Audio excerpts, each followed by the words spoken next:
RFK Jr.'s big new role in the Trump administration is making disability advocates extremely nervous. Last week, the administration put RFK Jr. in charge of special education programs as part of its mission to dismantle the Department of Education. This comes after years of controversial statements from RFK Jr. about mental illness and people with disability, including these comments from April about children with autism that were so bad he had to walk them back. Listen. And these are kids who will never pay taxes. They'll never hold a job. They'll never play baseball. They'll never write a poem. They'll never go out on a date. Many of them will never use a toilet unassisted. An HHS spokeswoman told The Times that Kennedy, quote, strongly agrees with the idea that, quote, a child's disability isn't viewed as a medical condition that needs to be treated.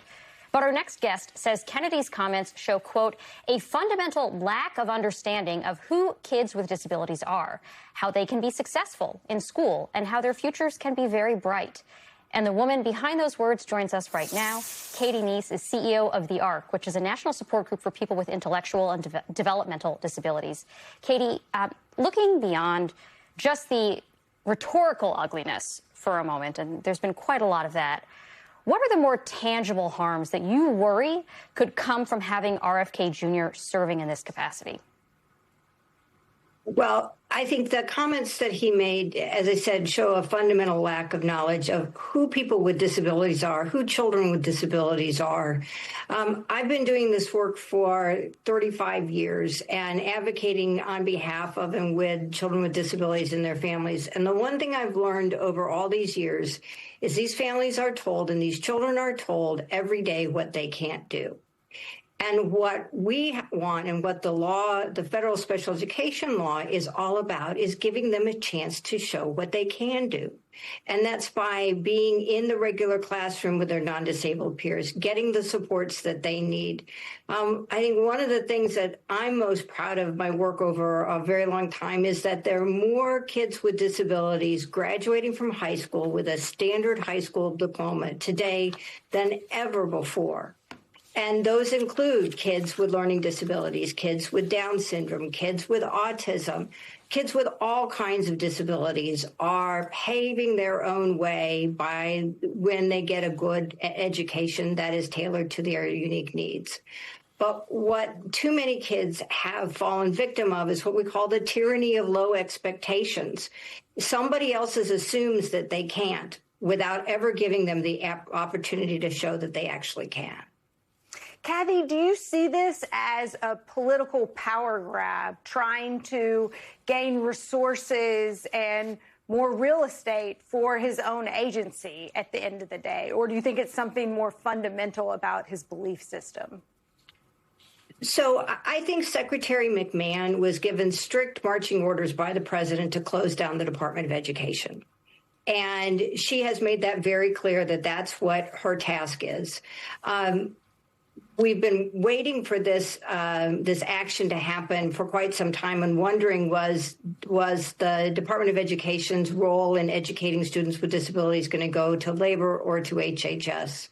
And I think they didn't know. But I can tell you that at HHS, there are no experts in managing a longstanding federal civil rights law that is implemented by state actions. And so it is concerning to us at the ARC of how is this going to work and who are the people that are going to implement this? And do they know anything about the education system? And do they know anything about what it means to support states and school districts to do what the law requires of them? It doesn't make sense to me. And the other thing is it's a clear violation of existing federal law. The agencies, the parts of the Department of Education that are slated to be moved were created by Congress to exist at the U.S. Department of Education. Congress has not changed those laws. And so there's that as a problem as well. Yeah, I mean, to your point, I mean, even Senator Bill Cassidy has said, who is the Republican chairman of the Senate's Education Committee, said that he actually agrees with Democrats that this should not be moved from the Department of Education to the Health and Human Services Department. And he's also promised, according to USA Today, he's also promised Senator Tim Kaine a committee vote next month on a measure that would prevent HHS from administering programs in the Office of Special Education and Rehabilitative Services. Do you have confidence that will happen? Do you trust lawmakers in being able to prevent this from happening? You know, I sure hope so. And Senator Cassidy is a good reminder that these laws and the education of students with disabilities historically has been hugely bipartisan. In fact, I was just hanging up something in my office. The last major reauthorization was in 1997, and the vote in the Senate was 95-5. So, the world has changed a lot, but I will say Senator Cassidy is genuinely interested in having students with disabilities be successful. And so I take him at his word. I think there are other members of both sides of the aisle that want to see children with disabilities have access to their full rights in accordance with the law.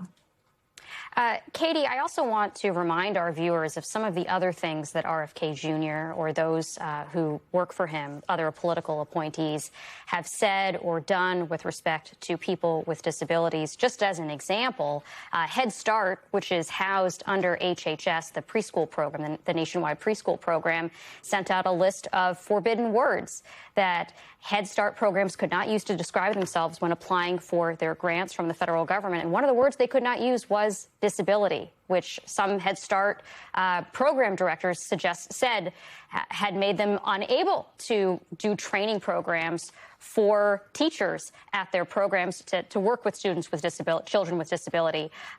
You also had somebody else at HHS under RFK Jr. saying that an autism database would be compiled using confidential records. They eventually rolled this back, walked this back, but there was a lot of concern about how these confidential records relating to people with autism might be used by an administration that has said not very nice things about people with various kinds of disabilities.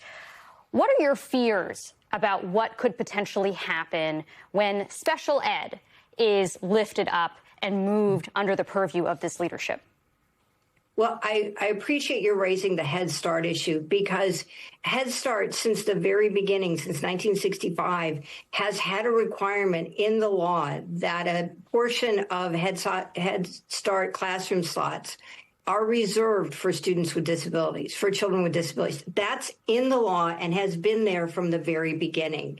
And we and others have worked hard over the years to have those robust, comprehensive early childhood services be available to children with disabilities, and have the partnership between the education-driven special ed piece of it and the global child development piece of Head Start. And it's been really successful. So the fact that grantees couldn't reference what the law requires of them is it's not right. It's just not right. I think for us, the whole reason that we have these laws is because parents had the audacity to love their children with disabilities the same way they loved their children who didn't have disabilities. And they wanted the same things for them. They wanted them to grow up in a family and know what that means. They wanted them to go to school and get an education so they could get a job and live independently in the community. And what that meant was they had expectations that their children could be full members of society. And that's the thing that we're concerned about, because the rhetoric from the administration is inconsistent with those very profound policy goals that I think many of us thought were established. Katie Neese, thank you so much for joining us tonight and for your advocacy.